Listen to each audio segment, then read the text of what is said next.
ঐতিহাসিক নাজিৰাত 2006 চনত কেইজনমান বিশিষ্ট ব্যক্তিৰ উদ্যোগত সংবাদ সাহিত্য সাংস্কৃতিক মঞ্চ 2006 চনত প্ৰতিষ্ঠা হৈছিল আৰু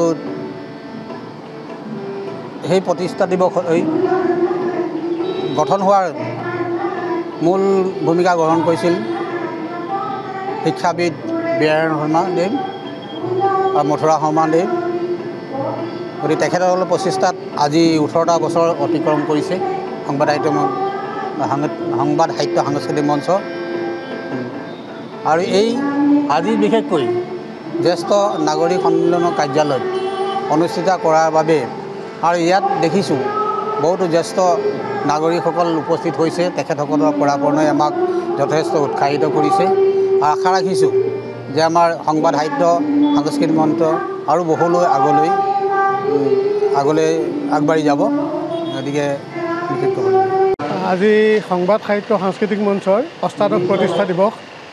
অষ্টাদশ প্ৰতিষ্ঠা দিৱসত আমি আজি পুৱাৰ পৰা পতাকা উত্তোলন স্মৃতি তৰ্পণ আমি এইখিনি কাম ইতিমধ্যে সমাপন কৰিছোঁ আৰু আমি মঞ্চৰ উদ্যোগতে আমি সাহিত্য প্ৰতিযোগিতাৰ গল্প কবিতা আৰু প্ৰবন্ধ প্ৰতিযোগিতা অনুষ্ঠিত কৰিছিলোঁ।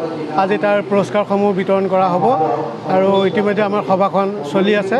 এটি সুন্দৰ কুৰাচেৰে সৈতে সভাখন আৰম্ভ হৈছে আৰু আমি আশা কৰিম যে ৰাইজৰ সহযোগত আমি সংবাদ সাহিত্য আৰু সাংস্কৃতিক মঞ্চৰ এই যিটো অনুষ্ঠানটো অষ্টাদশ শতিকাৰ পৰা আমি তাক অৰ্ধ শতিকালৈকে আগবঢ়াই লৈ যাব পাৰিম আৰু ৰাইজৰ এনেকুৱা ধৰণৰ অকুণ্ঠ সহায় আৰু সহযোগিতা পাব।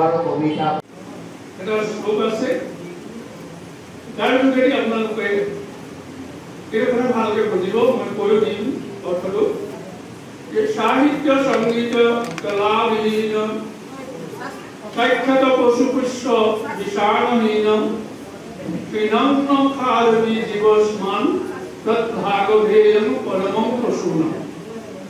যে সাহিত্য সংগীত কলা বিহীন যিখিনি মানুহ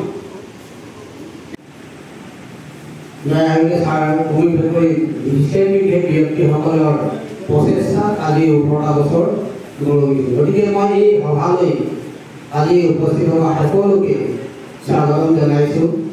আশা কৰিছোঁ আজি বিশেষকৈ ভাল লাগিছে যিহেতু আমাৰ সেই জ্যেষ্ঠ সন্মিলনী তেখেতসকলক পৰামৰ্শই আমাৰ এই অগ্ৰগতি আৰু আগবঢ়াই নিয়াৰ ক্ষেত্ৰত আগবাঢ়ি যাব বুলি ভাবিছোঁ।